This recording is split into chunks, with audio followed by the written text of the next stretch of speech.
And welcome back to America's Retirement Headquarters, home of the Retirement Guys formula, America's Medicare Associates with Nolan Baker and Scott Kirshner. Well, normally Nolan is off this week, but we do have Chaz Price with us.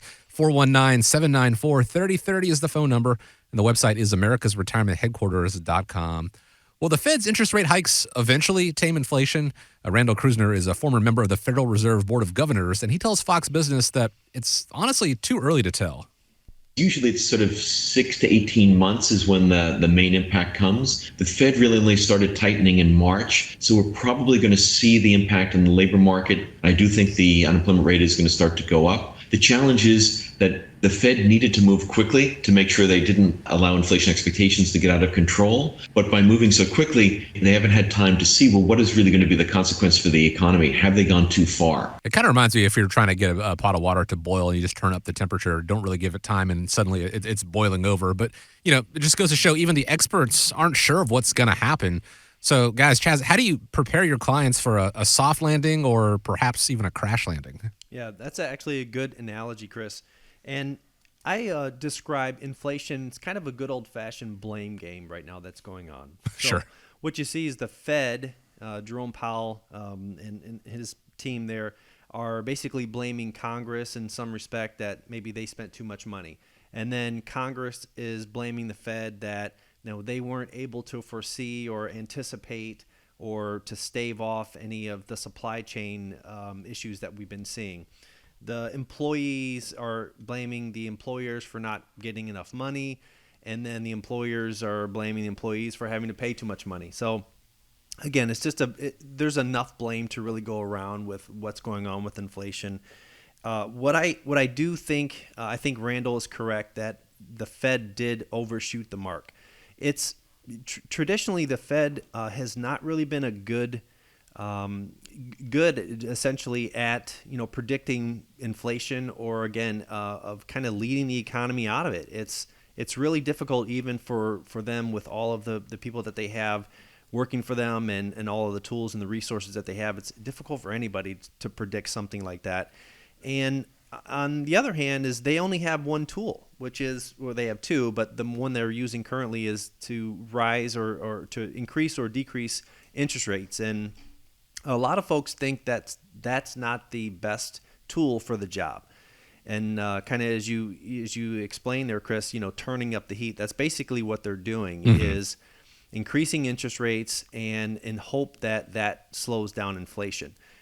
Just basically putting people out of work, causing a recession essentially. And so a soft landing would be one where they time it just right, where inflation, it doesn't become a deep recession where there is massive unemployment, where it's just maybe a little bit of unemployment and then we kind of bounce like when you're on a bad plane flight and you're coming down, it's kind of a hard hit, but it's obviously not terminal. So that's kind of what the hope is.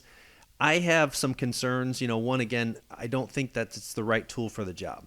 I don't think it's really an unemployment thing.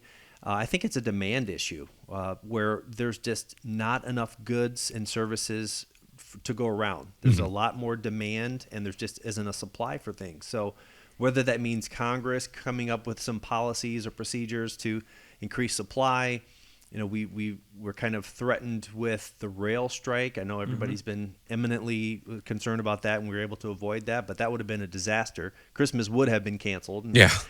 But again, it's not the tool for the job. I think the Fed, they're doing the best that they can. It's a very difficult job, but there's enough blame to go around. The current interest rate that the Fed has set, the discount rate, which is the rate that banks and companies, banks borrow from the Federal Reserve, is around 3.25%. And I think the consensus is that we probably will see another 1.75% increase in that discount rate or the Federal Reserve's rate. And so that puts that terminal rate, which is very important in the circles that we follow. Everybody's watching for that terminal rate. Where is the government going to stop rising interest rates? And we think that it's 5. And so whether or not they increase interest rates 50 basis points or 75 basis points, kind of keep an eye on that 5% figure. That's really what we're looking at. But going forward, I don't see inflation really going down anytime soon. And the reason being is because of the latter, which I talked about, the blame game, where employers are blaming employees for requiring more money. I think you can work at McDonald's for 15 to 17 bucks an hour. Amazon's up close to 17, 18 bucks. My daughter got her first job at a retailer, JCP. She's maybe 12 or 13. I'm not sure, but that's high. Those wages are high, and wage growth is probably the biggest component to inflation. And it's sticky, meaning you can't take that money back. Right. You can't expect somebody to go to work for you for $15 to $17 an hour and then say, oh, you know what, inflation's down, we're going to take it back down to 8 or 9. Right. So that's going to be something that's going to persist for a long period of time, is higher wages in the economy. And then also, I think just a strong economy, it does involve a measure of inflation. There should always be some inflation. We should always be growing if the economy is strong, and if people are able to purchase goods and services and continue to grow the economy. We should have some inflation. So I don't think it's going to go down. I think it's going to persist. The government will continue to raise interest rates until the pot starts boiling over, which we expect that to be at least another 1.75, 2% in that Federal Reserve's rate, the discount rate increase. Well, Chaz, I agree with that. You go to the store and you see the shelves are empty, and people are still there, still buying. And it's kind of like going to the gas pump, right? You go to the gas pump, people are still driving and they're still spending that money. And how much lower are they going to go with it? And I don't even care if you change administrations. People are accustomed to paying over $3 a gallon now. Maybe they'll take it down to $3, but are they really going to go below that much lower? It's hard to tell, but you're right. It's a crazy time right now. Yeah, probably not going to be anytime soon going away.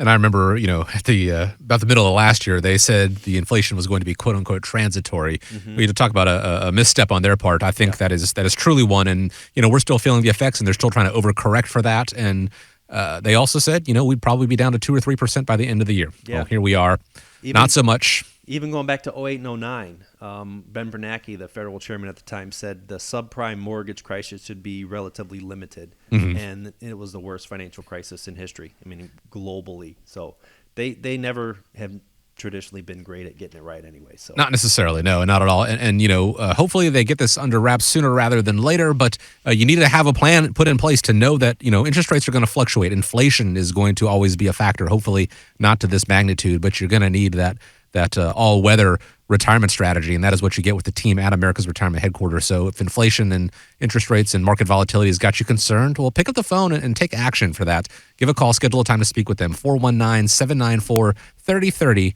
or go online to the website at americasretirementheadquarters.com.